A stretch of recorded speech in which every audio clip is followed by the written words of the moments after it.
नमोस्तु नमोस्तु नमोस्तु नमो ओरियंताणं नमो सिद्धाणं नमो वैरियाणं नमो वज्रायणं नमो लोये सोवसावणं ओंकार बिंदु संयुक्तं नित्यं ध्यायन्ति योगिनः कामदं मोक्षदं चैव ओंकाराय नमो नमः।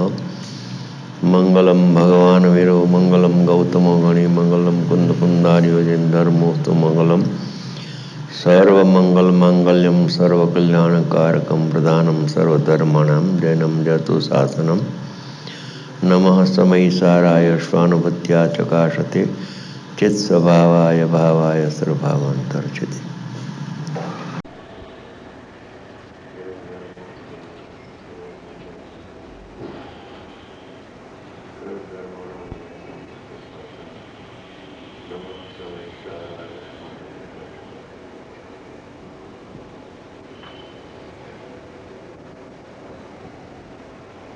શ્રી સમયસારી પરમાગમ શાસ્ત્ર છે એનો કર્તા કર્માધિકાર ગાથાપણું છે. આત્મા સ્વભાવથી રાગાદી પરિણામનો અકર્તા હોવા છતાં અનાદિકાળથી પોતાના જ્ઞાતા સ્વભાવને ભૂલી અને રાગને જાણતા રાગને પોતાનો માને છે એટલે એની સાથે કરતા કર્મની પ્રવૃત્તિ અનાદિકાળથી થઈ છે. એ રાગને જાણવાનું બંધ કરે અને જ્યારે જ્ઞાનમય પોતાના આત્માને પોતે અંદર જેને જાણે ત્યારે એને જ્ઞાન પ્રગટ થાય છે. ત્યારે રાગની સાથે અનાદિની કરતા કર્મની પ્રવૃત્તિ બંધ થઈ અને રાગી તો પૂતગલ છે, હું તો જ્ઞાનમય છું, હવે ભેદ જ્ઞાન થઈ જાય છે. ભેદ જ્ઞાનના બે પ્રકાર શાસ્ત્રમાં આવ્યા છે. એક તો આશ્રવ એટલે પુણ્ય અને પાપના પરિણામ ઉત્પન્ન થઈ ગયા પછી એ આશ્રવના મિથ્યા આદિ રાગ દ્વેષ મોહના પરિણામ ઉત્પન્ન થઈ ગયા પછી એનાથી આત્મા જુદો છે એવો એક ભેદનો પ્રકાર છે કે જે કરતા કર્માધિકારની બોતેર ગાથામાં ફરમાયું છે કે આત્મા ને આશ્રવ એ જુદી ચીજ છે. જ્ઞાનમય આત્મા અને જળ એવો રાગ પુણ્યપાપના ભાવે જળ છે એ આત્માથી જુદા ભાવો છે. પુણ્યપાપના પરિણામમાં ચેતના નથી, જ્ઞાન નથી, જ્ઞાનથી શૂન્ય છે. પુણ્યપાપના પરિણામમાં જાણવાની શક્તિ નથી, તેથી તે જળ અને અચેતન કહ્યું. એનાથી જુદો આત્મા છે એમ લક્ષ્યમાં લઈને તું આત્માનો અનુભવ કર તો રાગની સાથે એકત્વ બધી તૂટી જશે, તને અનુભવ થશે. સમ્યક દર્શન જ્ઞાન ચારિત્ર મોક્ષનો માર્ગ પ્રગટ થશે. મોક્ષનો માર્ગ કહો કે સુખનો માર્ગ કહો એકી વાત છે. એ જનરલી તો ભેદ જ્ઞાન આત્મા અને આશ્રવ વચ્ચેનું આવે છે શાસ્ત્રમાં. હવે અહીંયા જે ભાણુગાથા ચાલે છે એમાં એમ ફરમાવે છે કે એ આશ્રવ ઉત્પન્ન કેમ થાય છે. ઉત્પન્ન થયા પછી ભેદ જ્ઞાન કરવું એના કરતા એની ઉત્પત્તિનું કારણ તો શોધી લે. જો તને કારણની ખબર પડી જશે કે આ જ્ઞાનનું અજ્ઞાન કેમ થઈ ગયું તો અજ્ઞાન ઉત્પન્ન જ નહીં થાય. અજ્ઞાન ઉત્પન્ન થયા પછી ભેદ જ્ઞાન કરવું એના કરતા અજ્ઞાનની ઉત્પત્તિ જ ન થાય અને સીધી જ્ઞાનની ઉત્પત્તિ થાય. આશ્રવની ઉત્પત્તિ થયા પછી સંવર પ્રયોગ કરવો એના કરતા આશ્રવ પ્રગટ જ ન થાય અને સંવર શુદ્ધાત્માનો અનુભવ થઈ જાય. એ પ્રકારની લાઈન આમાં બતાવે છે. એટલે અજ્ઞાનની ઉત્પત્તિનું મૂળ કારણ શું છે, રાગની ઉત્પત્તિનું મૂળ કારણ શું છે કે રાગને ઉત્પન્ન કરનાર ભગવાન આત્મા તો નથી. આત્માના આશ્રય તો રાગ થાય નહીં. તો રાગાદી ભાવ વિભાવ છે એ પરના લક્ષે પરના સંબંધમાં થાય. દેહ મારો, રાગ મારો, કુટુંબ મારો, મોટર મારી, બંગલા મારા, એમ પરદ્રવ્ય અને પર ભાવમાં મમતા કરવી એનું નામ અજ્ઞાન છે પરદ્રવ્ય, અને માને છે મારું, તો એ તો અજ્ઞાન થઈ ગયું.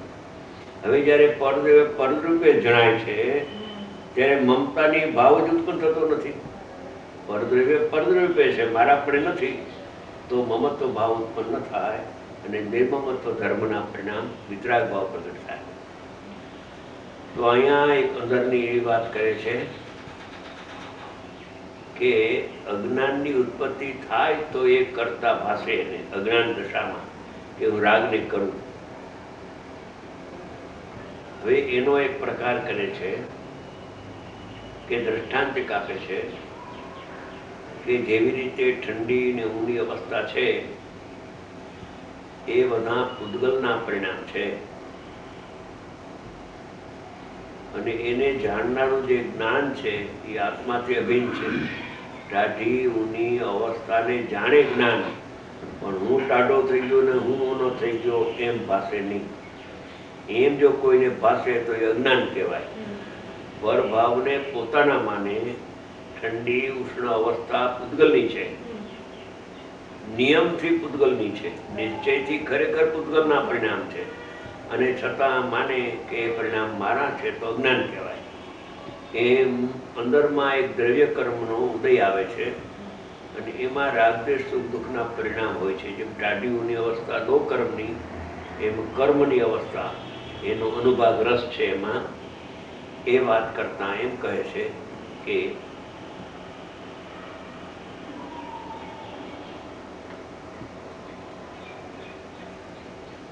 ફરીથી લેવી કેવી રીતે તે પ્રકારનો અનુભવ કરાવવામાં સમર્થ એવી રાગદ્વેષ સુખ દુઃખાદી રૂપ પૂતગલ પરિણામની અવસ્થા પૂતગલથી અભિન્નપણાને લીધે આત્માથી સદાય હંમેશા ત્રણે કાળે અત્યંત ભિન્ન છે,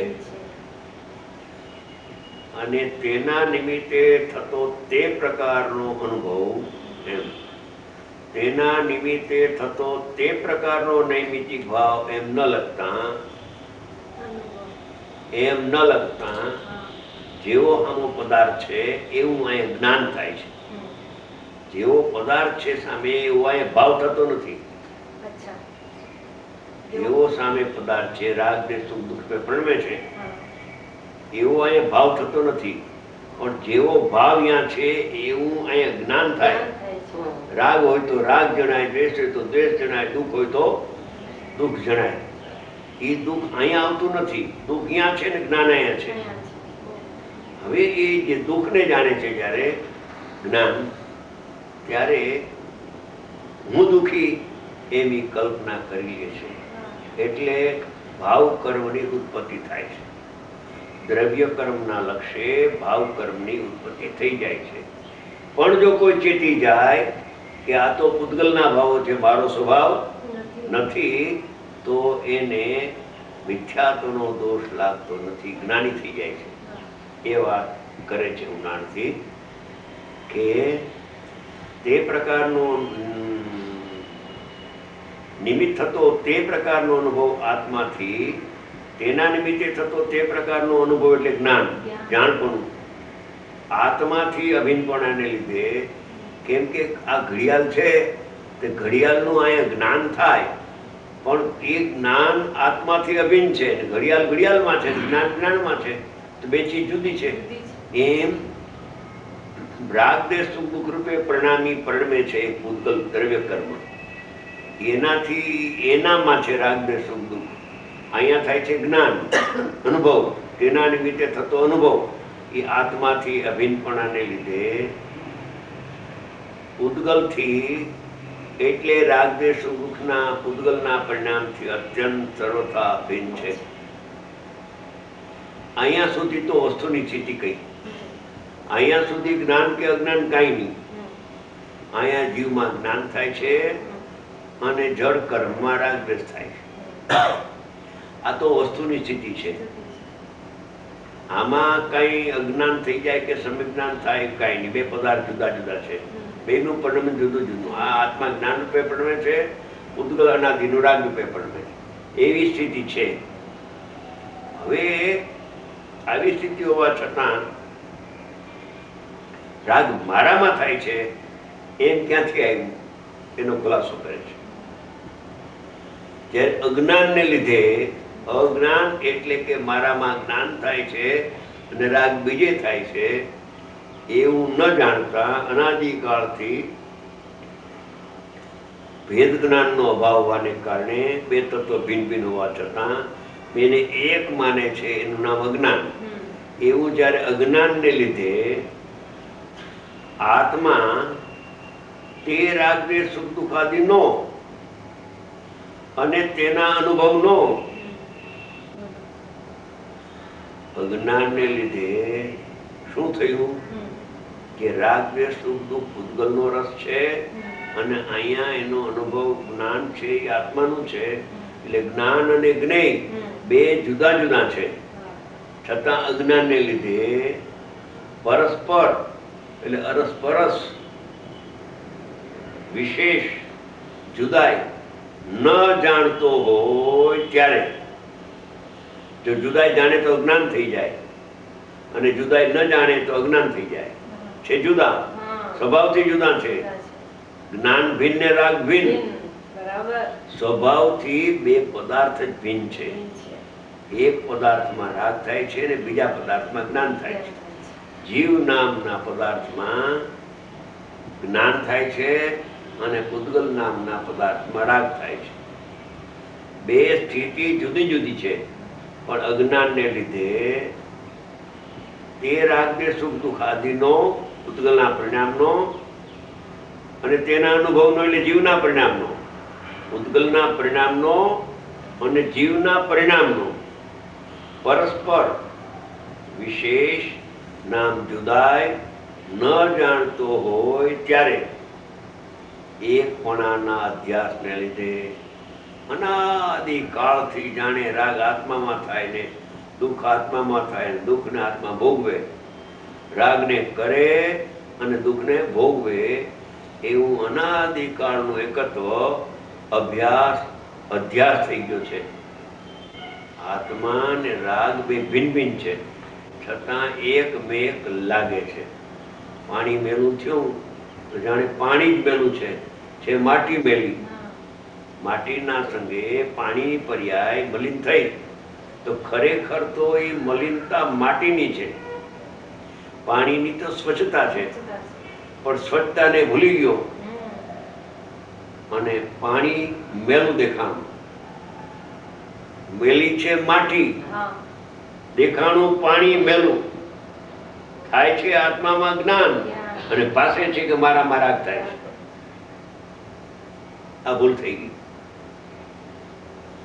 રાગથી આત્મા ત્રણેકાળ ભિન્ન છે. વાં હોય તો ભિન્ન છે અને કદાચિત અહીંયા થઈ જાય તો પણ આત્મા તો એનાથી ભિન્ન છે.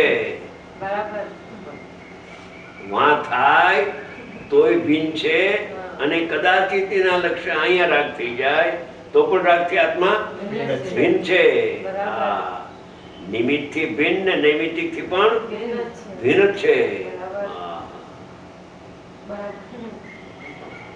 નિમિત્તથી ભિન્ન છે તો કામ થઈ ગયું, પણ નૈમિત્તિક થઈ જાય તો પણ એનાથી આત્મા ભિન્ન છે. રાગથી દુઃખથી ભિન્ન છે. દુઃખ ને આત્મા એકમેક થતા નથી. એકમેક માને તો એકમેક થાય. પાણી અને માટી એ એક થઈ જતા છે. પાણી ને માટી એક ન થાય. પાણી જે મેલી પર્યાય છે એ તો પાણી ની એકમેક થાય ને. પેલા તે આ પાડી દીધી. એટલે વાક્ય સમજાવવાનું હોય ત્યાં મારે ઈરાદાપૂર્વક મેં કહ્યું ભૂલાવામાં નાખવા માટે.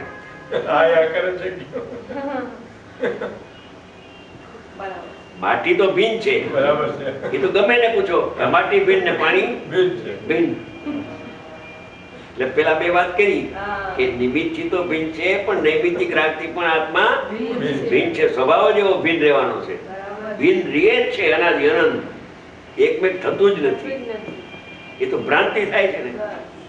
એમ જેમ ઈ છે ભિન્ન, એ માટી તો ભિન્ન છે, પણ માટીના સંબંધથી પાણીની પર્યાય જે મલિન થઈ એ તો પાણીથી અભિન્ન છે કે નહીં? અનન્ય કે નહીં? સર્વથા ભિન્ન. કેમ કે બેના લક્ષણ જુદા છે. ઓલું મેલાપણું માટીની હારે મળતું છે અને સ્વચ્છતા પાણીની હારે મળતું છે. એટલે જેટલા ભાગમાં સ્વચ્છતા છે એ પાણીનો ભાગ છે અને જેટલા ભાગમાં મલિનતા છે એ માટીનો ભાગ છે. એ પાણી જ નથી. હા, હા. કેમ કે ફટકડી નાખતા જુદું પડી જાય છે. એટલે માટી તો જુદી છે જ, પણ આ મેલી પર્યાય થી ને એ માટીની હતી એટલે જુદી પડી જાય છે. અને જુદી પડ્યા પછી પાણી સ્વચ્છ થાય. સ્વચ્છ થયા પછી તું ફટકડી ગમે એવી નાખ તો સ્વચ્છતા જુદી પડશે પાણીની, કેમ કે સ્વભાવ છે. એમ જ્ઞાન આત્માથી જુદું નહીં પડે. વિજ્ઞાન કરતા રાગ જુદો પડી જાય, કેમ કે રાગ એની વસ્તુ નથી, જુદી વસ્તુ છે, આગંતુક છે, વિભાવ છે, પૂતગલનો સ્વભાવ છે અથવા પ્રકૃતિનો સ્વભાવ છે. આજે આવ્યું તો બહુ પ્રકૃતિનો સ્વભાવમાં લીન છે. અજ્ઞાની કળશમાં આવ્યું 197. પ્રકૃતિનો સ્વભાવ પ્રકૃતિમાં લીન નહીં, પ્રકૃતિના સ્વભાવમાં લીન છે. જેમ શરૂઆતમાં આવે છે ને પૂતગલના પરમાણુમાં લીન છે, પૂતગલના પ્રદેશમાં સ્થિત છે અજ્ઞાની. પૂતગલના પ્રદેશમાં એ પ્રકૃતિનો સ્વભાવ એટલે પૂતગલનો પ્રદેશ. ત્યાં પણ એ પ્રદેશ કયો છે, પ્રકૃતિના સ્વભાવને પ્રદેશ કયો છે. એટલે રાગ પ્રદેશ એ ભિન્ન છે એ નક્કી થાય છે.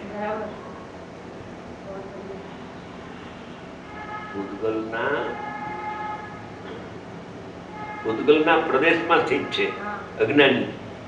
પૂતગલના પ્રદેશમાં. અહીંયા લખ્યું પૂતગલ ને પ્રકૃતિમાં સ્થિત થઈ ગયો છે લીન. પૂતગલની પ્રકૃતિમાં, પૂતગલના સ્વભાવમાં, પૂતગલની પ્રકૃતિનો સ્વભાવ. પૂતગલ એટલે પ્રકૃતિ, પ્રકૃતિનો જે સ્વભાવ. પ્રકૃતિ તો જળ છે અને આ જડાભાસ છે, જળ નથી, ચેતન તો નથી, પણ ચેતન જેવું લાગે છે.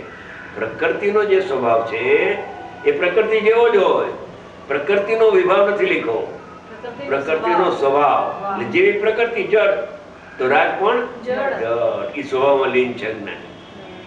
વાં લીખું પૂતગલના પ્રદેશમાંથી જ છે.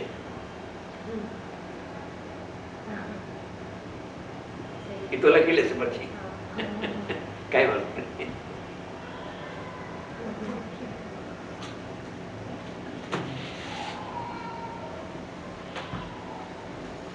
પાછું યાદ ના આવે. હા, એ વિષય ચાલ્યો છે.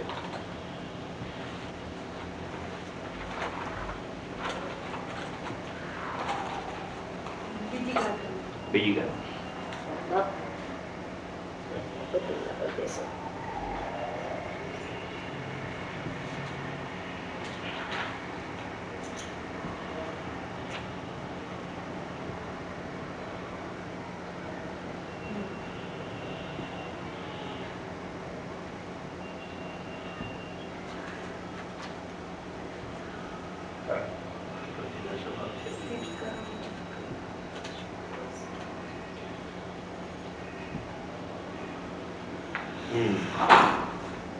બીજી વાત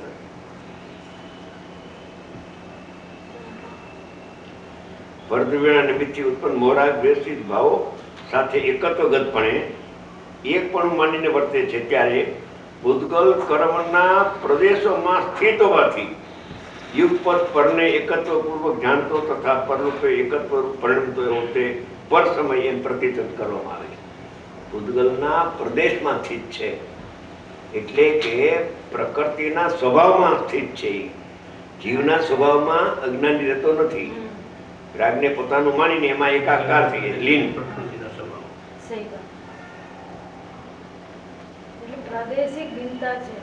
એમ કહું છું કે રાગનો પ્રદેશ અને જીવના પ્રદેશ ભિન્ન છે.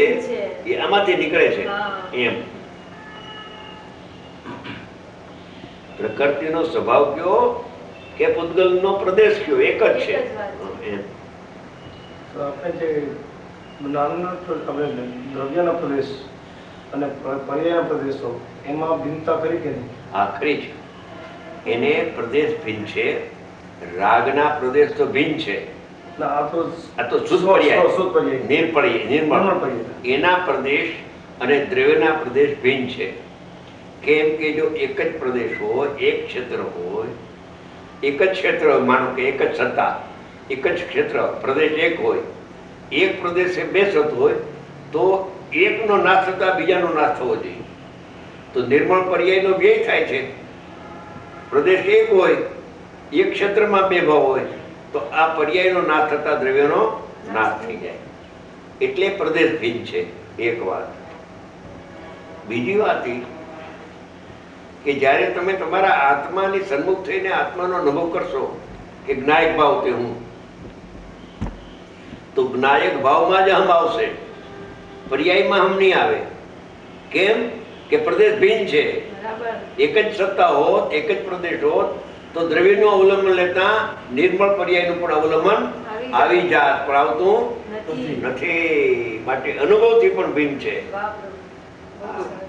બે न्याय पर एकदम सही बात है, ऐसा लगे कि सही बात है. सही बात है. क्योंकि उत्पाद व्ययને ધ્રુવ છે, તો ધ્રુવનું અવલંબન લેતા ઉત્પાદ વ્યયનું પણ પર્યાયનું અવલંબન જો આવી જાય તો એક પ્રદેશ છે, બરાબર છે.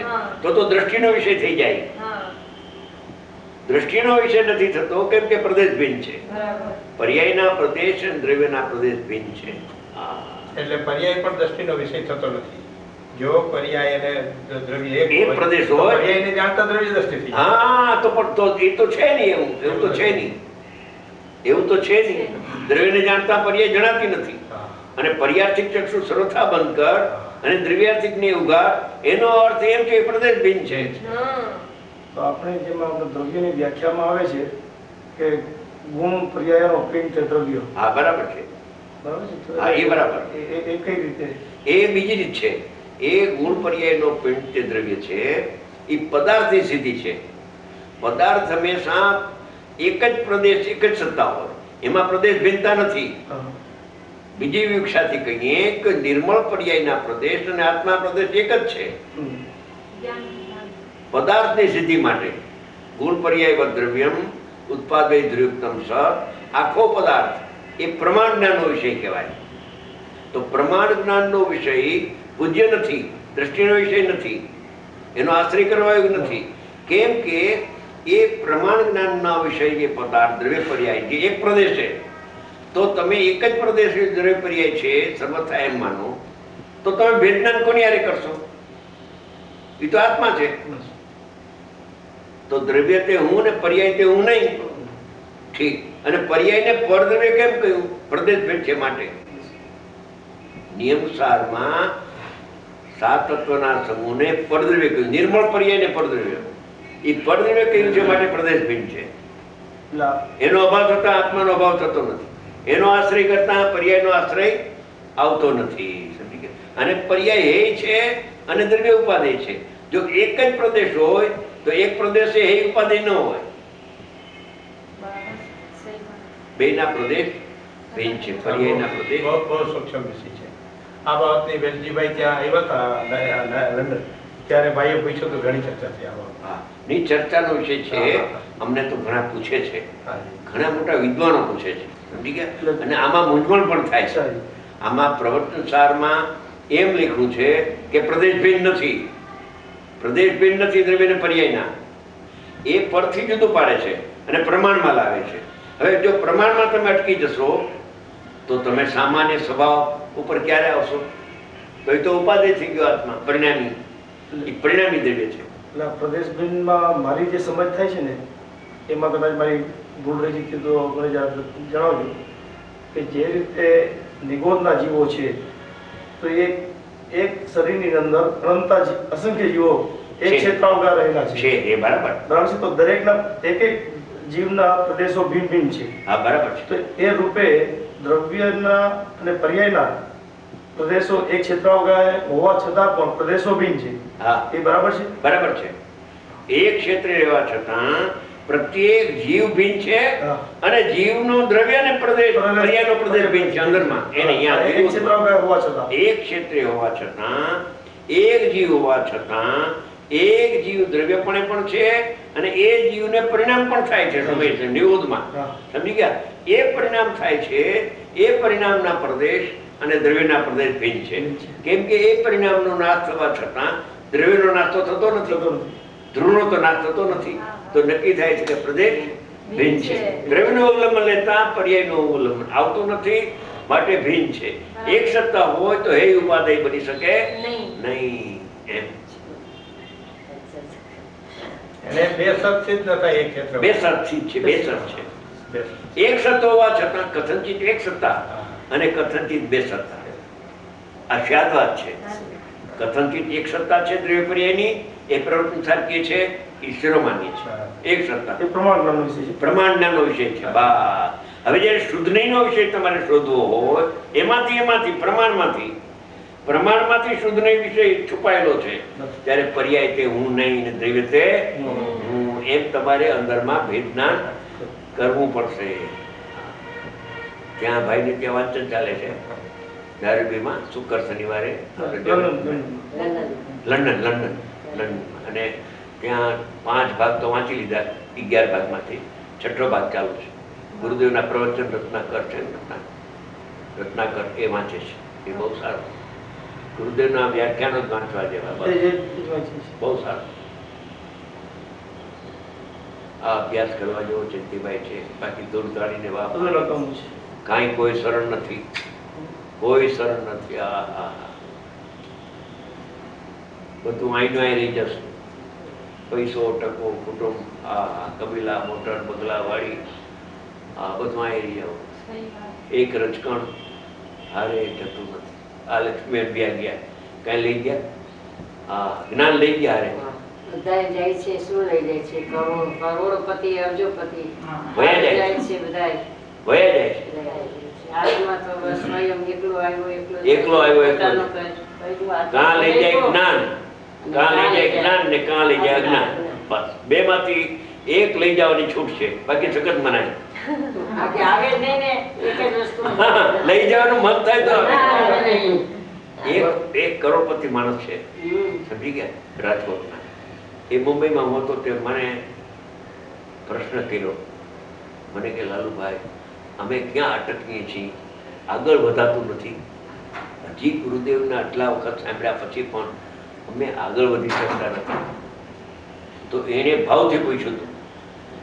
તો મને ભાવથી પૂછ્યો હોય તો મારે સત્ય વાત એને કેવી જોઈએ. મેં કહું સાચી વાત કહું તો કે કેટલા માટે તો પૂછ્યું છે, સાચી વાત કહો, કઈ ભૂલ હોય તો નીકળી જાય. મેં કહું તમને તીવ્ર લોભ છે પૈસા ઉપર. આમ કહ્યું. વાત સાચી છે, સાચી વાત તો છે. એને આગળ શું કહ્યું ખબર છે? લોભ તો એવો છે કે અહીંયા 5-25 કરોડ રૂપિયા ઉધાર લઈ લઉં, ઉધાર, અને જો એનો ડ્રાફ્ટ કઢાવીને મને બેંક વાળા ભેગો લઈ જતો હોય તો ભલે કરે છોકરા ભરે, હું તો પૈસા લઈ લઉં અને ડ્રાફ્ટ કઢાવીને પરભાવમાં લઈ જાઉં. પણ ડ્રાફ્ટ તો કોઈ કાઢી દેતું નથી. કેટલો લોભ! એમ લોભની માત્રા એને પોતાની કોર્ટે વાત કરી, મને ખબર હતી. એમાં તત્વ ક્યાં પ્રવેશ? કોઈને સત્તાનો લોભ, કોઈને પૈસાનો. બધાને પૈસા લોભ ન હોય. એવું ન હોય. પૈસા ઘણા હોય પછી સત્તાનો લોભ. કોઈ કે મારે પ્રધાન થવું, કોઈ વડાપ્રધાન થવું, કોઈ કે સંસ્થાનો પ્રમુખ થવું, કોઈ કે સેક્રેટરી થવું, વગેરે વગેરે. સત્તાનો લોભ અને પૈસાનો લોભ છે. પણ એક આવશે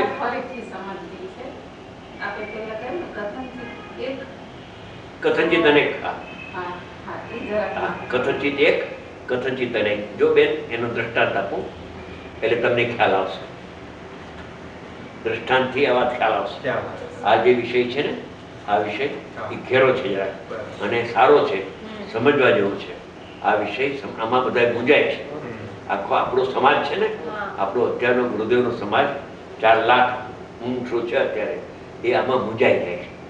પ્રવચન સારમાંથી એક સત્તા, સમયસાર નિયમસાર કે 2 સત્તા, એટલે મૂંઝાય છે. હવે એનો સ્યાદવાદ વિના ઉકેલ આવે નહીં, સ્યાદવાદથી જ ઉકેલ આવે. હવે એના માટે હું દ્રષ્ટાંત આપું એટલે તમને તરત જ હમણાં બેસી જશે. કોઈ શાસ્ત્ર વાંચવાની જરૂર નથી, હમણાં બેસી જશે કે સોનું છે અને સોનાનો ઘાટ થાય છે. એક ઘાટ આવ્યો, વળી 5 ઘાટ ભાંગી નાખે, બીજો ઘાટ, ત્રીજો ઘાટ, એમ ઘાટ થયા જ કરે, હજારો લાખો ઘાટ થાય કે નહીં? તો એક સત્તા છે, 2 સત્તા નથી. સોનું અને સોનાના પરિણામ એક સત્તા છે. સોનું અને સોનાના પરિણામે સોનું જ છે. એ કઈ લોઢું નથી, ચાંદી નથી, એ સોનું જ છે. એક સત્તા છે. જોજો હવે એક સત્તા સિદ્ધ કર્યા પછી બે સત્તા હું તમને સિદ્ધ કરી દઉં હમણાં. એક સત્તા હોવા છતાં બે સત્તા છે. જયંતિભાઈ, દ્રષ્ટાંતે તો સમજાયું છે. સત્તા એક છે. હવે એની બે સત્તા કેમ છે? કેમ કે પર્યાયનો નાશ થવા છતાં સોનાનો નાશ થતો નથી, માટે બે સત્તા છે. કથનચિત એક સત્તા અને કથનચિત બે સત્તા. હવે બે સત્તામાં શું ફાયદો અને એક સત્તામાં શું ફાયદો? પાછો આપણે એમાં વિતરાગતા કાઢવું જોઈએ ને, લાભ કાઢવો જોઈએ. બરાબર. દ્રષ્ટાંતમાંથી તો આપણે હિત કરવું છે ને આપણે. હા હા હા. સીધા. સમજાણું બેન? એક સત્તા અને બે સત્તા. પ્રમાણથી એક સત્તા, નહીંથી બે સત્તા. બે સત્તા. એટલે સોનું ને સોનાનો ઘાટની પ્રમાણથી એક સત્તા છે. એક સત્તા છે. અને સોનું ભિન્ન અને એની પર્યાય ભિન્ન. કેમ કે પર્યાયનો નાશ થાય છે, ઘાટનો નાશ થાય છે, બીજો ઘાટ થાય. પણ સોનું તો એનું રહીએ. કાયમી છે. સોનું કાયમ રહીએ. સોનું ધ્રુવ છે. બરાબર. અને આ જે ઘાટ થાય ઉત્પાદ ભાઈ, પર્યાય આવે ને જાય, પર્યાય આવે ને જાય, તો પણ એ એક સત્તા છે. પ્રમાણથી એક સત્તા છે. પદાર્થની સિદ્ધિ કરો તો એક સત્તા છે. હવે આપણે એમાં જે ઘાટ ઉપર મોહ થઈ ગયો છે ને, ઘાટ ઉપર આ ઘાટ સારો ને આ ઘાટ ખરાબ, એ ઘાટ ઉપરનો મોહ કેમ જાય? કે ઘાટ તે સોનું જ નથી, એ નાશ થાય સોનું ન હોય, ટકે તે સોનું. મારે તો સોનાની કિંમત આપવી છે, ઘાટની કિંમત નથી આપવી. જા. તો જો એમાં ને એમાં ભેદ ના થયું. ઘાટ તે હું નહીં, કેમ કે નાશ પામ છે, હા. અને સોનું તે મારું. સોનું કાયમ રહે છે, ઘાટનો તો ઘાટની કિંમત બેનોને છે, ઘાટની કિંમત સોનીને નથી. એમાં એક બનાવ બન્યો બેન, એવો કરશો બેન? એવો એક બનાવ બની ગયો. એક સોનાની દુકાને બે ત્રણ બહેનો ગયા હાર લેવા. હાર લેવા ગયા, હાર તો ઘણા હોય ત્યાં. એક હાર બતાવે, બીજો બતાવ્યો, ત્રીજો બતાવ્યો, ચોથો બતાવ્યો. હવે જે ચોખ્ખું સોનું હતું એનો ઘાટ નબળો. ચોખ્ખું સોનું હતું એનો ઘાટ નબળો, અને જે ભેળસેળ વાળું સોનું હતું એનો ઘાટ જોતો ચકિત થઈ ગયા. તો સોની પ્રમાણિક વિચારો. તો બેનો કે મને તો આ હાર જોઈએ છે. કે બેન, એ હાર તમે લઈ જાઓ, તો હું તો વેચવા માટે રાખ્યો, તમે લઈ જાઓ. પણ તમે મારા જાણીતા છો એટલે હું તમને ચેતાવું છું કે આ જે હાર છે સારો લાગે તમને, પણ એમાં ભેળસેળ ચાંદીનું વધારે છે. સમજી ગયા? એ 10 કેરેટ છે, 12 કેરેટ છે, અને આ છે 22 કેરેટ સોનું. આ હાર તમે લઈ જાઓ. તો કે ના ના, મારે તો આ હાર જોઈ છે. ભલે કે લઈ જાઓ, મને તો વાંધો નહીં. પછી એને બિલ બનાવ્યું, 20,000 રૂપિયાનું બિલ બનાવ્યું અને હાર આપ્યો કે જો બેન, આ તમને જ્યારે પાછો આપવા આવો ત્યારે તમને હું પાછા સોનાના પૈસા આપી દઈશ ને તમારો હાર લઈ લઈશ. ભાવ ઈનો હશે તો ભાવની વધઘટ સમજી લેશું આપણે. ભલે કે 6 મહિના થયા તો ઘાટ તો બદલા કરે. એ ઘાટ ગમો નહીં, અણગમો થઈ ગયો ઘાટ ઉપર. જેના ઉપર રાગ હતો એના ઉપર દેશ આવ્યો. શું કહ્યું? જે દીકરા ઉપર રાગ હતો એ દીકરો જયારે કાઢી મૂકે છે ત્યારે એના ઉપર દેશ આવે. બરાબર. લંડનમાં બધું બને છે, અહીં નથી બનતું. અહીં ઓછું બને છે. ઈ બને તો ક્યાંક ક્યાંક. થોડીક હવા તો આવી, હવા તો થોડીક આવી. હા. એમ પછી ગયા 6 મહિના પછી સોની પાસે કે આ તમારું 20,000 બિલ અને મને તમે 20,000 રૂપિયા આપો અને આ સોનાનો હાર લઈ લ્યો. વજન કરી લ્યો. વજન એટલું છે, કંઈ ઘસાણો નથી. પણ જો આમાં જે ઘડાઈ બેઠી છે ને, એ 2,000 રૂપિયાની ઘડાઈ બેઠી છે. જો આમાં લખ્યું છે 18,000 ને 2,000. એ ઘડાઈના પૈસા હું કાપી લઈશ અને 18,000 આપીશ. ના, ઘડાઈના પૈસા અમને કાંઈ કામના નહીં. જો તમે ઉભા છો, હથોડો મારી દઉં, અમને ઘાટની કાંઈ કિંમત અને ઘાટની કિંમત છે, અમને કિંમત છે સોનાની. એમ જગતના અજ્ઞાની જીવોને પર્યાયનો પ્રેમ છે, જ્ઞાનીને દ્રવ્ય સ્વભાવનો પ્રેમ થઈ ગયો છે. એને પર્યાયની કઈ કિંમત, દેવની પર્યાય આવે જોઈએ તો મનુષ્યની પર્યાય આવે જોઈએ, ચક્રવર્તીની પર્યાય આવે, તીર્થંકરની પર્યાય આવે તો પર્યાય દ્રષ્ટિ નથી એની. એની તો દ્રવ્ય દ્રષ્ટિ થઈ ગઈ છે. હા, એટલે સોનાની એક સત્તા હોવા છતાં કથનચિત બે સત્તા, એનું નામ કથનચિત કહેવાય. ક્યાં દ્વારથી સિદ્ધ થાય. કથનચિત એક સત્તા, કથનચિત બે. પ્રમાણથી એક સત્તા લખવું, પ્રમાણથી એક સત્તા, નહીંથી બે સત્તા.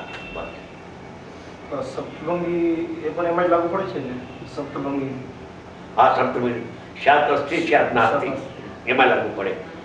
હવે એ જે અનેકાંત છે સપ્તભંગીનું, અસ્થિનાથથી અનેકાંત, એ અસ્થિનાથથી અનેકાંત સમજવા જેવું છે. ઠેઠ લંડનથી તમે આવ્યા, જામનગરથી મને ફોન કર્યો તો કાંઈક તમે લઈને જાઓ એવી ભાવના મારી. પ્રશ્ન તમે પૂછ્યો સારો. સપ્તભંગીમાં મૂળ તો બે ભેદ છે, શાત અસ્થિ શાત નાસ્તિ. સ્વપણે છે ને પરપણે નથી. હવે અનેકાંતના પણ ત્રણ પ્રકાર છે. એ અનેકાંતના ત્રણ પ્રકારમાં બે અનેકાંત છે એ ભેદ જ્ઞાન પરક છે, અને એક અનેકાંત એ પ્રમાણ જ્ઞાનનો વિષય થાય છે અનુભવ પછી. એટલે ત્રણ પ્રકાર પાડીને હું તમને સમજાવું કે એક તો દ્રવ્ય ગુણને પર્યાય ઉત્પાદ દ્રવ્યતમ સત, આખો પ્રમાણનો વિષય લેવો. એમાં પર પદાર્થની નાસ્તિ, એટલે તમારો આત્મા પરદ્રવ્યથી જુદો પડી અને તમારા દ્રવ્ય ગુણ પર્યાયની સત્તામાં તમે આવી ગયા. તો સ્વપણે છે સ્વચતુષ્ટ, દ્રવ્ય ક્ષેત્ર કાળ ને ભાવ, પણ તમારો આત્મા છે એમાં પર્યાય આવી ગઈ ભેગી. અને પર ચતુષ્ટની નાસ્તિ, અસ્થિ નાસ્તિ અનેકાંત. આત્મા સ્વપણે છે ને પરપણે નથી. તો એટલું ભેદ જ્ઞાન થયું તમને. પરમાં આત્મબુદ્ધિ છૂટી ગઈ કે પર પદાર્થ કોઈ મારા નથી. પર પદાર્થ જુદા છે ને હું જુદો છું. મારો તો એક આત્મા દ્રવ્ય ગુણ અને પર્યાય, તે પરિણામ થાય મારામાં, એને કરું ને ભોગવું. પણ પર પદાર્થને કરું ને ભોગવું એ તો ગયું. એટલું ભેદ જ્ઞાન બે દ્રવ્ય વચ્ચેની ભિન્નતા બતાવે છે. એ ભેદ જ્ઞાન છે. હવે બીજા નંબરનું અસ્થિનાથથી અનેકાંત છે અંદરમાં. એ મૂળ પાયાની ચીજ છે કે હું નાયક છું અને પ્રમત અપ્રમત મારામાં નથી. એ અસ્થિનાથથી અનેકાંત. હું સામાન્ય સ્વભાવે છું ને વિશેષ સ્વભાવે નથી. નિત્ય છું ને અનિત્ય નથી. શુદ્ધ છું ને અશુદ્ધ નથી. એક છું ને અનેક નથી. અંદરનું દ્રવ્ય પ્રિય વચ્ચે જો એક પ્રદેશ હોય તો ભેદ જ્ઞાન ન હોય. પ્રદેશ ભેદ છે માટે ભેદ જ્ઞાન છે. તો નાયક છું અને બંધ મોક્ષ મારામાં નથી. પર્યાય માત્રથી મારો આત્મા રહે છે. એ અંદરનું અસ્થિનાથથી અનેકાંત બીજા નંબરનું. હવે જ્યાં બીજા નંબરના અસ્થિનાથથી અનેકાંતમાં તમે આવ્યા અને આત્માનો અનુભવ થયો, પર્યાય દ્રષ્ટિ છૂટી, દ્રવ્ય દ્રષ્ટિ થઈ, તો તમને અનુભવ થાય છે, આનંદનો અનુભવ આવે છે, જ્ઞાન પ્રગટ થાય છે, સમ્યક જ્ઞાન. એ સમ્યક જ્ઞાન આત્માના અનંત ધર્મને એક સમયમાં જાણી લઈએ. એ સમ્યક એકાંતપૂર્વક અનેકાંતનું જ્ઞાન તમને થાય, પ્રમાણ જ્ઞાન. ત્યારે સમય સારે સાચું ને પ્રવચન સાર તમે ભણી ગયા. બે સત્તાએ તમે ભણ્યા ને એક સત્તાએ ભણ્યા, એ સાચું ભણ્યું. અસ્થિનાથથી અનેકાંત અમૃત છે. છેલ્લું જ્યારે તમે દ્રવ્ય તે હું ને પર્યાય તે હું નહીં એમ પર્યાય પરથી લક્ષ છોડી અને સામાન્ય દ્રવ્ય જ્ઞાયક ઉપર લખ્યું તમારું, તો અનુભવ થાય કે ન થાય? એ અતિન્દ્રિય જ્ઞાન પ્રગટ થયું, ભાવશુદ્ધ જ્ઞાન પ્રગટ થયું. તો એ ભાવશુદ્ધ જ્ઞાનમાં જેમાં તમે અહમ કહ્યું દ્રવ્યમાં, એ તો જાણવામાં આવે જ નહીં, તો આવે જ. જેમાં અહમ થયું એ તો જાણવામાં આવ્યું દ્રવ્ય. હવે એ વખતે આનંદ પણ આવ્યો અને આનંદ ગુણની અનંત પર્યાય પણ પ્રગટ થઈ, એને પણ જ્ઞાન જાણી લઈએ છે. દ્રવ્ય પર્યાય સ્વરૂપ આખી વસ્તુને જાણે. અનંત ધર્માત્મક આખો આત્મા જ્ઞાનમાં જ્ઞેય થાય, એને અનેકાંતનું જ્ઞાન થઈ ગયું. અનેકાંત એટલે અનેક ધર્મ, અંત એટલે ધર્મ, અનેક એટલે ઘણા. અનંત આત્મા ધર્મમાં દ્રવ્ય ગુણ પર્યાય નિત્ય અનિત્ય એક અને અનંત ધર્મો છે. એક સમયમાં જેટલું કેવળ જ્ઞાનમાં થાય એટલું તમારા જ્ઞાનમાં આવી જાય. એને જ્ઞેય કહેવાય. આખું જ્ઞેય, ધ્યેયપૂર્વક જ્ઞેય થાય અનુભવના કાળ.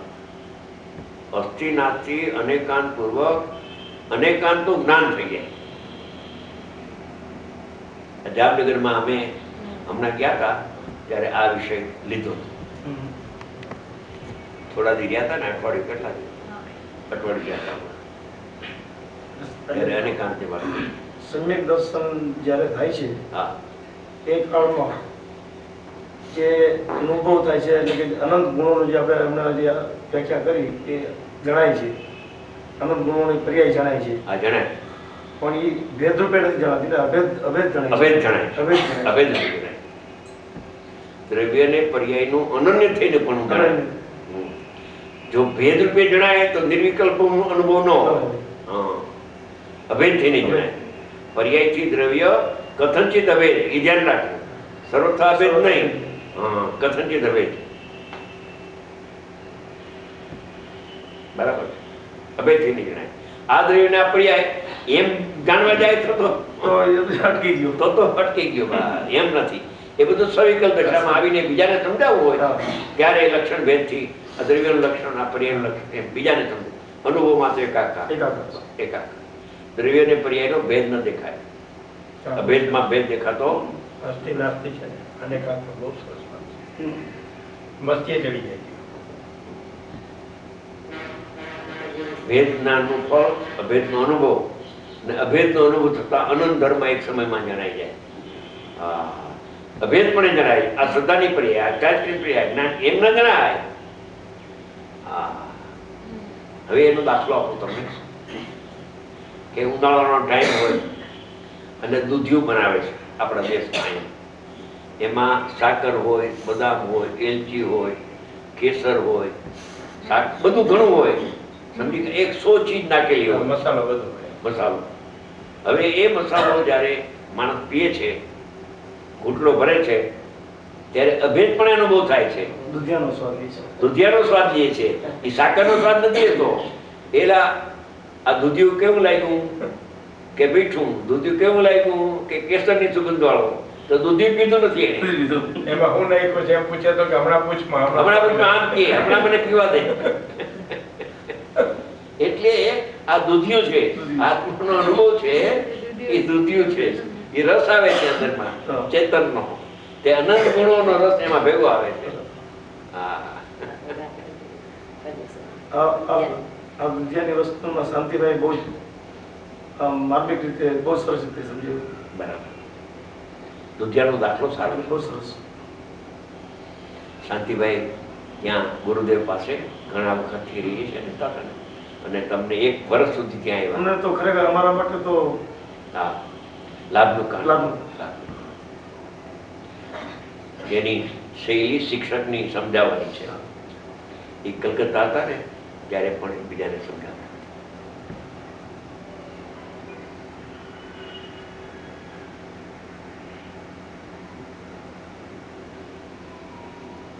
બીજું કઈ પૂછવું થઈ ગયું? ચલો આગળ. હે? આગળ ચાલો. બસ થઈ ગયો ને પ્રશ્ન પૂરો?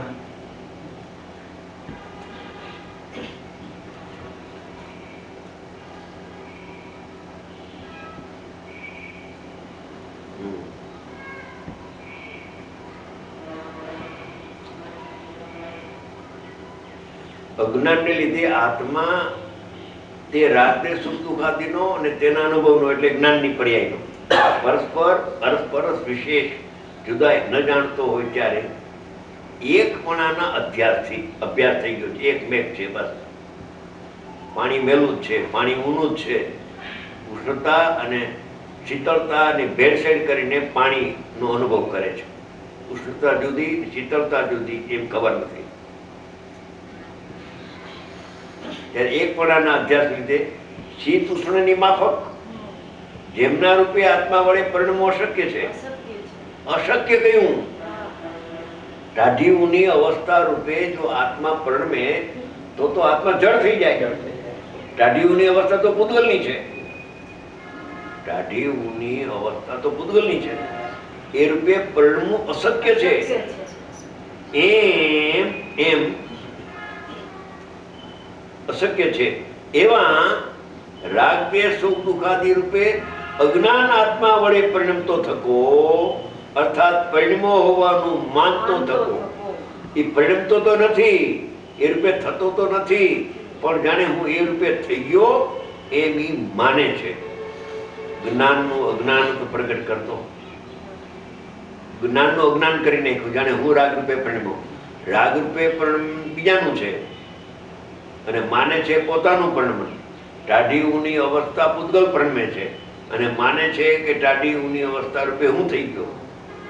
મને ટાઢું લાગ્યું કે ટાઢું જાણ્યું? હા, જાણે છે. ટાઢો ક્યાં થાય છે આત્મા? રૂપી પદાર્થ પૂતગલ હોય ટાઢો ઊનો થાય, અરૂપી પદાર્થ ટાઢો ઊનો થાય કોઈ દી? તો જ્ઞાનમય છે. જ્ઞાનનું અજ્ઞાનત્વ પ્રગટ કરતો, જાણે હું રાગ રૂપે પરિણમી ગયો છે. અશક્ય, પૂતગલના પરિણામ રૂપે પરિણમવું અશક્ય હોવા છતાં હું એ રૂપે થઈ ગયો એમ માને છે. હું મનુષ્ય થઈ ગયો. તું ક્યાં મનુષ્ય થયો? તું તો આત્મા છો. હું સ્ત્રી થઈ ગયો, હું પુરુષ થઈ ગયો. આત્મા સ્ત્રી થતો ને પુરુષે થતો નથી. માને છે, કલ્પના કરીએ, માન્યતા. જ્ઞાનનું અજ્ઞાન તો પ્રગટ કરતો, પોતે અજ્ઞાનમય થયો થકો, પોતે અજ્ઞાનમય થયો થકો. રાગને પોતાનું માને છે, રાગ ભીન આત્માથી, છતાં હું રાગી થઈ ગયો, હું દેશી થઈ ગયો એમ માને છે. તો મિથ્યા તો થઈ ગયો અજ્ઞાન. પોતે અજ્ઞાનમય થયો થકો. આ હું રાગી છું, અર્થાત આ હું રાગ કરું છું. રાગ કરે છે બીજો ને માને છે બીજો. રાગનો કરનાર બીજો છે, એને જાણનાર બીજો છે, એને કરનાર બીજો છે ને અકર્તા બીજો છે. કરતા બીજો ને અકર્તા બીજો. કરે છે કોક ને માથે ઓઢી લે કે હું કરું છું. કોકના કજિયામાં વચમાં પડીને એને ખૂન થઈ જાય, અહીંયા વચમાં પડે ને ખૂન, એને મારી નાખે.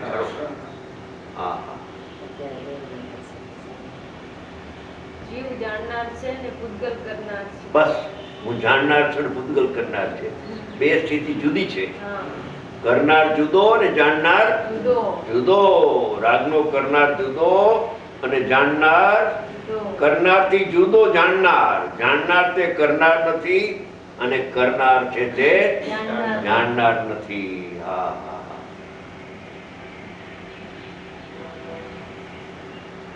આ હું રાગી છું, અર્થાત હું રાગ કરું છું ઇત્યાદિ વિધિથી રાગાદિ કર્મનો કરતા પ્રતિભાસે છે. જાણે હું રાગને કરું છું એમ એને ભાસે છે. એનો પ્રતિભાસ ખોટો છે. હા હા, ઉપાદાનપણે પણ કરતો નથી ને નિમિત્તપણે પણ કરતો નથી. ઉપાદાનપણે પર્યાયને કરે છે અને નિમિત્તપણે કર્મ કરે છે.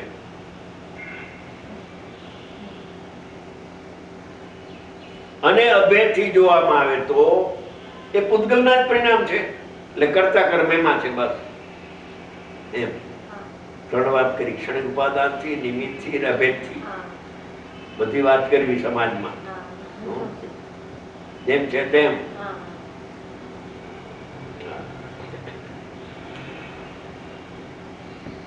ભાવાર્થ: રાગ દ્વેષ સુખ દુઃખ આદિ અવસ્થા પૂતગલ કર્મના ઉદયનો સ્વાદ છે, એની સત્તામાં છે.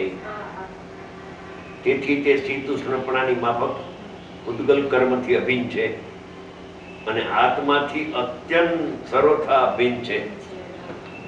અજ્ઞાનને લીધે બેની જુદાઈ નથી જાણતો. એને અજ્ઞાનને લીધે આત્માને તેનું ભેદ જ્ઞાન નહીં હોવાથી, ભેદ જ્ઞાન એને જુદાઈ નહીં ભાસવાથી તે એમ જાણે છે કે આ સ્વાદ મારો છે. સ્વાદ છે પૂતગલનો, ખાટો મીઠો સ્વાદ છે પૂતગલનો, અને માને કે આ સ્વાદ મારો છે. એ ભૂલ છે. એમ આ સ્વાદ મારો જ છે એમ એને ભાસે છે. કારણ કે જ્ઞાનની સ્વચ્છતાને લીધે, જ્ઞાન સ્વચ્છ છે લીધે રાગ દ્વેષ સુખ આદિનો સ્વાદ શીતળ સુપણાની માફક જ્ઞાનમાં પ્રતિબિંબ થતા જો આ શૈલી ભાવાર્થ કરતા લીધી જે આપણે લીધી ને એ શૈલી ભાવાર્થ કરતા લીધી છે. ચોખ્ખી ભાવાર્થ કરતા ચોખ્ખી લીધી, સ્પષ્ટ, સાવ સ્પષ્ટ. અહીંયા સ્વચ્છતા છે, અહીંયા જ્ઞાન છે, ઓલું જ્ઞેય છે. એ જ્ઞેય જ્ઞાનમાં પ્રતિભાસે છે. પ્રતિભાસે છે તે વખતે ભૂલી જાય છે. હા, હું જ્ઞાનને આ પ્રતિભાસે છે તે જ્ઞેય, એમ જ્ઞેય અને જ્ઞાન પણ ન ભાસતા જ્ઞેયને નિમિત્ત બનાવીને નૈમિત્તિક ભાવે પરમી જાય છે, અજ્ઞાન રૂપે પરમે છે. એ ભાવ મારો છે. હા, અરીસામાં મોર દેખાય તો જાણે અરીસામાં મોર આવી ગયો. સ્ફટિકમણી જે છે સ્વચ્છ, એમાં ફૂલની રતાશ પ્રતિભાસે છે, તો સ્ફટિકમણી રાતી થતી નથી, એ તો સ્વચ્છ છે. છતાં અપરીક્ષક હોય એને એ કાચ લાગે છે, પરીક્ષકને એ સ્ફટિકમણી લાગે, કેમથી લાગે છે. એમ જ્ઞાનની પર્યાયમાં સ્વચ્છતામાં એ ભાષે છે, જ્ઞેયો ભાષે છે, નિમિત્ત નહીં, જ્ઞેયો ભાષે છે. એ જ્ઞેય અને જ્ઞાન બે ભિન્ન ભિન્ન છે. ભાવાર્થમાં બહુ ચોખ્ખું છે, એકદમ સ્પષ્ટ. કારણ કે જ્ઞાનની સ્વચ્છતાને લીધે રાગ દ્વેષ સ્વાદીનો સ્વાદ શીત ઉષ્ણપણાની માફક જ્ઞાનમાં પ્રતિબિંબ થતા જ્ઞાનમાં જણાય છે. જ્ઞાનમાં આવતો નથી રાગ, દુઃખ જ્ઞાનમાં આવતું નથી. જ્ઞાન જળ થઈ જાય તો દુઃખને ન જાણી શકે.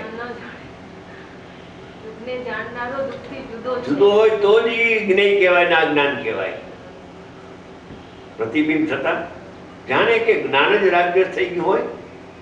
પ્રતિબિંબ દેખાય છે જ્યાં બિંબ અને પ્રતિબિંબ, બિંબ જુદું છે અને પ્રતિબિંબ અહીંનો આકાર અહીંયા એમ દેખાતા રાગદ્વેષ થઈ ગયું હોય એવું અજ્ઞાનીને ભાષે છે, મિથ્યાભાસ છે, ભ્રમણા છે નહીં. હું રાગી છું, ભ્રમણા છે, હું જ્ઞાયક છું, એ વાત સાચી છે. તેથી તે એમ માને છે કે અજ્ઞાની હું રાગી છું, હું દ્વેષી છું, હું ક્રોધી છું, હું માની છું ઇત્યાદિ. આ રીતે અજ્ઞાની જીવ રાગ દ્વેષ આદિનો કરતા થાય છે. અજ્ઞાન હું કરે કારણ વગર મફતનો દુઃખી થાય છે. એ તો જ્ઞાનમય આત્મા. બધાના જ્ઞાનમાં આત્મા જણાય છે. જ્ઞાન તો એવું પ્રગટ થાય છે કે આત્મા એમાં જણાય છે અને એનામાં સ્વપર પ્રકાશક શક્તિ હોવાથી પર પણ એમાં જણાય છે. સ્વએ જણાય ને પર જણાય, સ્વને ભૂલી જાય ને પરને પોતાનો માને. બસ જે જણાય પર, દેહ જણાય તો દેહ મારો, પુત્ર જણાય તો પુત્ર મારો, મોટર જણાય તો મોટર મારી. તો એની થાતી તો નથી. પર દ્રવ્ય પર ભાવ પોતાના થાય તો નહીં, માને, કલ્પના કરે. દુઃખી થાય છે અજ્ઞાનમાં. બસ જયારે સુખી થવું હોય ત્યારે ભેદ જ્ઞાન કરવું નહીં. આવી રીતે કલ્પના કરીને જે દુઃખી થાય છે, કલ્પના, સુખની કલ્પના. પરમાં ક્યાં સુખ છે? પાછું સુખી થવા માટે કલ્પના કરે છે. સાચું સુખ નથી, સુખ તો અહીંયા છે. સુખ જ્યાં હોય ત્યાંથી લેવું.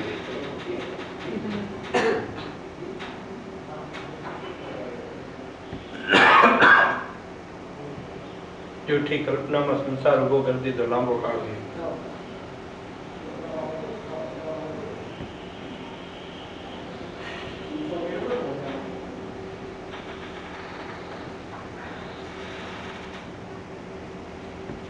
બહુ સરસ ખુલાસો. આત્મા છે ને એને કોઈ દિવસે ભરોસો બેઠી ગયો, લખીને લઈને નિર્ણય વગર નથી કરાય. આ નિર્ણય માટે તો આ બધા નિર્ણય બરાબર.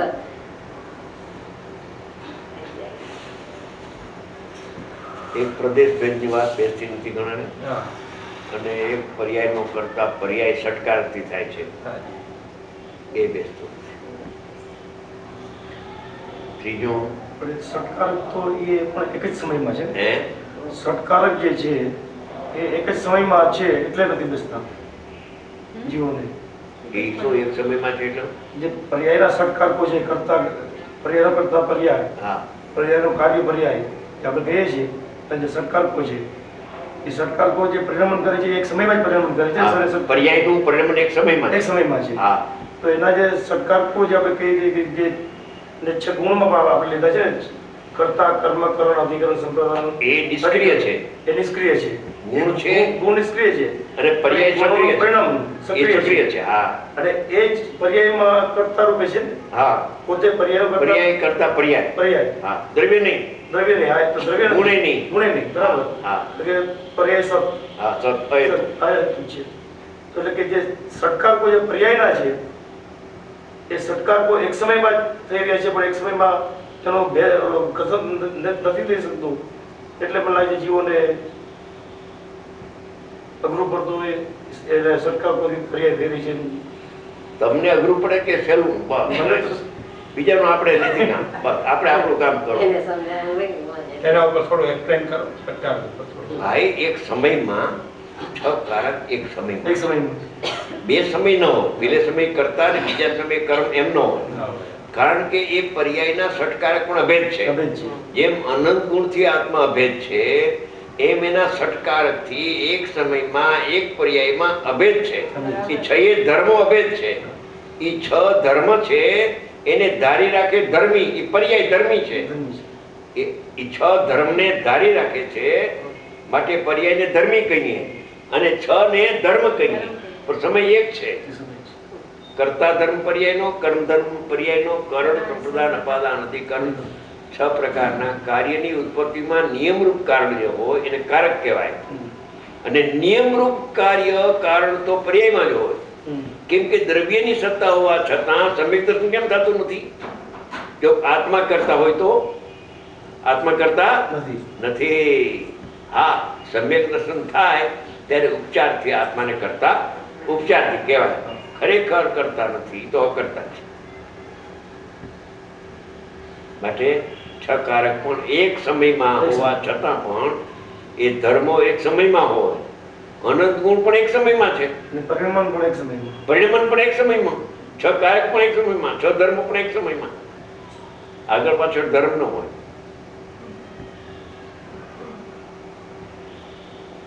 નથી બેસતું પ્રદેશ ભેદ. આ પર્યાયનો કરતા પર્યાય નથી બેસતું, અને જ્ઞાન આત્માને નથી જાણતું એ નથી બેસતું.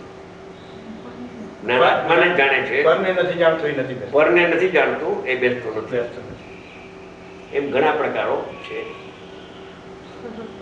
એ તો પોતે નિર્ણય કરે તો થાય. આ વિતરાગનો મારો એક સૂક્ષ્મ છે. સૂક્ષ્મ વિચાર જો રહેશે તો કામ થાય. પોતાથી બેસાડવું જોઈએ. અને ગુરુદેવ બધું 11 ભાગમાં કહી ગયા છે. કેટલી વાત આપણે કરીએ એટલી બધી વાત ગુરુદેવ ખુલાસો કરી ગયા છે. જ્ઞાનની પર્યાય જણાય છે, અમને પર જણાતું જ નથી. એમ તો ઠીક ઠેકાણે એના વ્યાખ્યાનમાં આવશે. તમે વાંચશો ને એમ આવતું હશે. છઠ્ઠી ગાથામાં એ જ આવે છે. એ જ આવે છે. પર્યાયનો કરતા પર્યાય છે તો ઘણી જગ્યાએ આવે. દ્રવ્ય પર્યાયને કરે તો પર્યાય સત નહીં, અને દ્રવ્ય અકર્તા છે કરતા બની જાય. બે સતનું ખૂન થાય. ઘણા ન્યાયો છે. જૈન દર્શન ન્યાયપૂર્ણ છે, બુદ્ધિગમ્ય છે.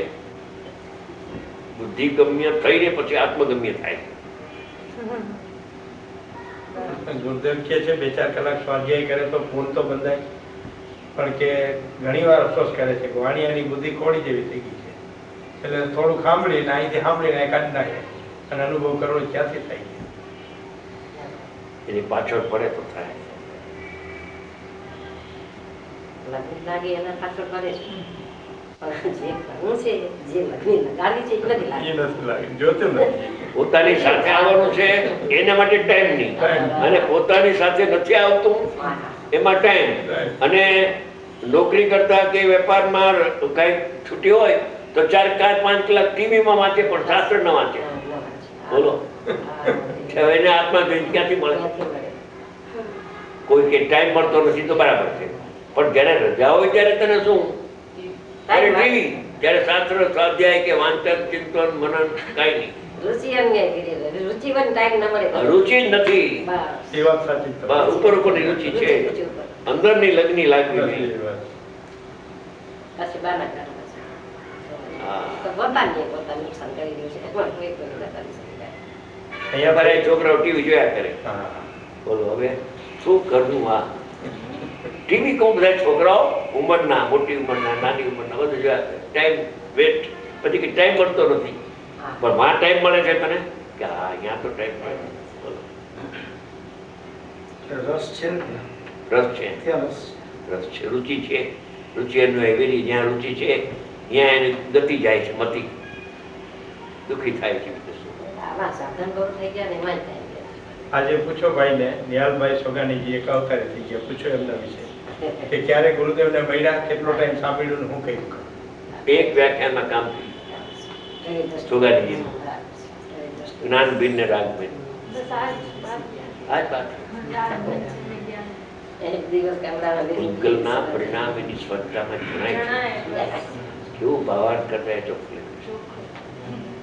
જ્ઞેય જણાય છે. એ જ્ઞેયને ને જ્ઞેય બનાવતા નિમિત્ત બનાવે છે. નામ તો એનું જ્ઞેય હતું. જ્ઞાન.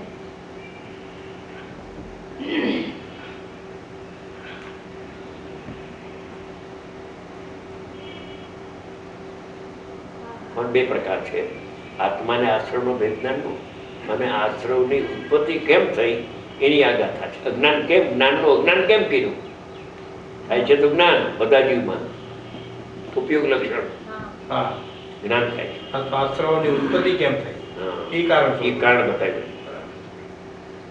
અમુક જગ્યાએ આવે છે ને કે જીવ છે એ નવ તત્વોથી ભિન્ન છે, તો એ કઈ દ્રષ્ટિથી પર્યાયો છે ને, નવ તત્વ પર્યાયરૂપ છે. પ્રેરૂપ છે? પર્યાયરૂપ છે. જીવ પેલો છે ને એ પણ 10 પ્રકારના પ્રાણથી જીવ જીવે છે, એટલે એ જીવ જે છે એ પર્યાયરૂપ જીવ છે. અને અજીવનો જે વિકલ્પ એનું નામ અજીવ છે. અને આશ્રવ, સંવર, નિરા, બંધ બધા પરિણામ છે. અને પરિણામ છે નાશવાન છે. બીજું શું છે કે પરિણામ સાપેક્ષ છે, સ્વભાવ નિરપેક્ષ છે. જે સાપેક્ષ હોય ને એ સત્ય ન હોય, અસત્ય છે. વ્યવહાર છે. વ્યવહાર થઈ ગયો, વ્યવહાર અભૂતાર છે. એમાં આત્મબુદ્ધિ કરવા યોગ નથી, જાણવા યોગ છે, નવતો તો છે, પણ એમાં મારું અસ્તિત્વ નથી. બીજું તમને કહું એક સરસ વાત કે પુણ્ય, પાપ, આશ્રવ, સંવર, જરા, બંધ અને મોક્ષ, એમાં ક્યાંય એને જીવ નામ લખ્યું નથી. મારા વાંચવામાં નથી આવ્યું. મોક્ષ લખ્યું છે પણ એ જીવ છે એમ નથી લખ્યું. ક્યાંય એ નામ જ જુદું છે. નામ જુદું છે તો ભાવ એનો જુદો છે.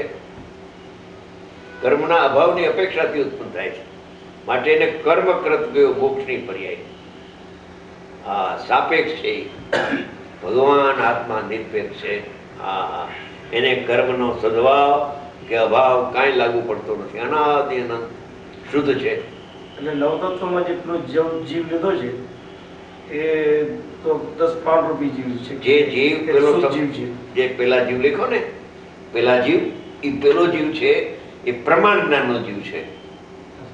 એ જીવ છે એ પારણામિક ભાવે છે. એ જીવત્વ, ભવ્યત્વ અને અભવ્યત્વ એવી 3 પ્રકારના પારણામિક રૂપ છે. પેલો નંબરનો જીવ છે. સમજાણું? એમાં ભવ્યત્વ અને અભવ્યત્વ એ તો અપેક્ષિત ધર્મો છે.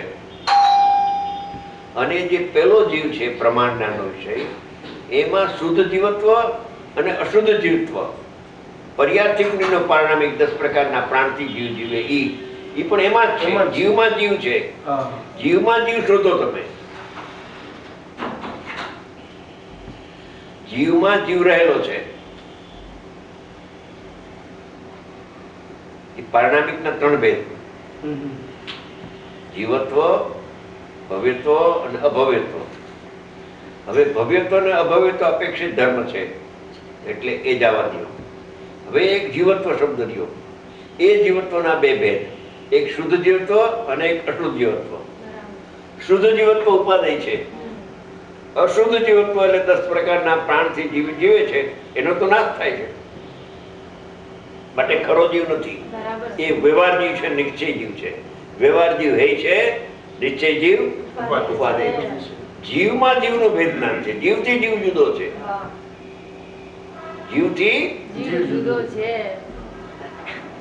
જેવી રીતે મોક્ષ માર્ગ પ્રકાશ કરતા એ કહ્યું કે મોક્ષ માર્ગ તો એક જ પ્રકારનો છે.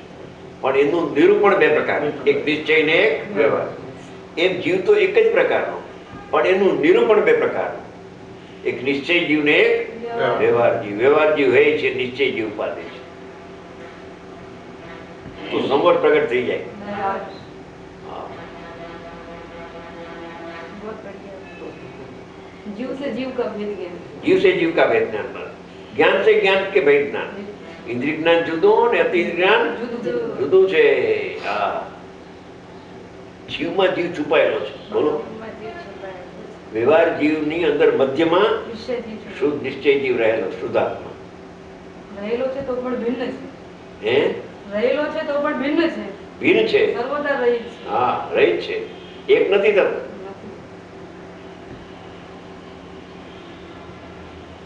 પાંચ ઇન્દ્રિય જ્ઞાન નો ઉગાર છે, શ્વાસોશ્વાસ ચાલ્યું છે, પણ એ કઈ જીવ છે? એનો તો અભાવ થઈ જાય. સિદ્ધ પરમાત્માના 10 પ્રાણ તો છે નહીં, તો શુદ્ધાત્માનો તો અભાવ થતો નથી. તો જેનો અભાવ ન થાય, નાશ ન થાય તે હું, અને નાશ થાય તે હું નહીં.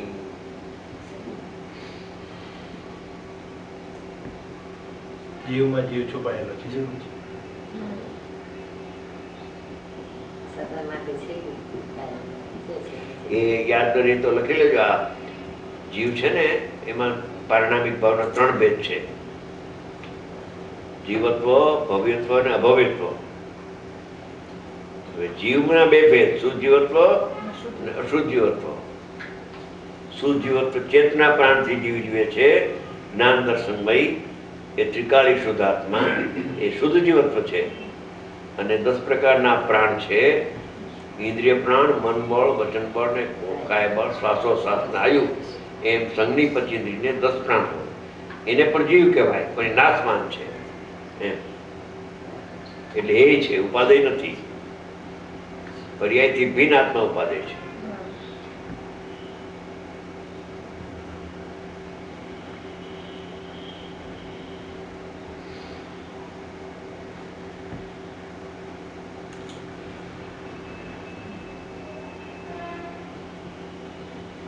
માટે 9 તત્વ એ કહ્યા ને, 9 તત્વમાં જે શુદ્ધ આત્મા છે એ નથી, એ ઉપાદેય છે.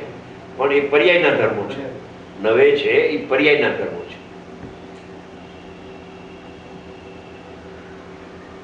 નાશવાન છે, સાપેક્ષ છે, કર્મના સદભાવ અને અભાવની અપેક્ષા આપે છે, અનિત્ય છે. શુદ્ધાત્મા તો નિત્ય છે. વળી બીજો એક ન્યાય છે કે કોઈ પણ પર્યાય તમે લ્યો તો પર્યાય આત્મા કેમ નથી? કે એક સમયની પર્યાયમાં અનંત ગુણ છે, બતાવો મને. તો અનંત ગુણ જેમાં રહેલા હોય તે જીવદ્રવ્ય કહેવાય. મોક્ષની પર્યાયમાં પણ અનંત ગુણ નથી. બહુ ન્યાયથી જૈન દર્શન. રાગ કેમ જીવ નથી? કે એમાં જ્ઞાન, દર્શન, ચારિત્ર, સુખ એવા અનંત ગુણો છે એક પર્યાયમાં. મોક્ષની પર્યાયમાં નથી તો રાગની પર્યાયમાં ક્યાંથી હોય? એ તો જીવમાં ગુણો ભરેલા છે. એ ગુણી તે હું છું. પ્રગટ છે તે હું, પ્રગટ થાય તે મને પરદ્રવ્ય છે. આવું ભેદના વારંવાર કરવું જોઈએ. ખરેખર તો રાગથી આત્મા જુદો છે એટલો ખ્યાલ આવે તો પણ અનુભવ થઈ શકે. આટલું બધું ન વિચાર્યું હોય બેનો એ તો પણ રાગથી મારો આત્મા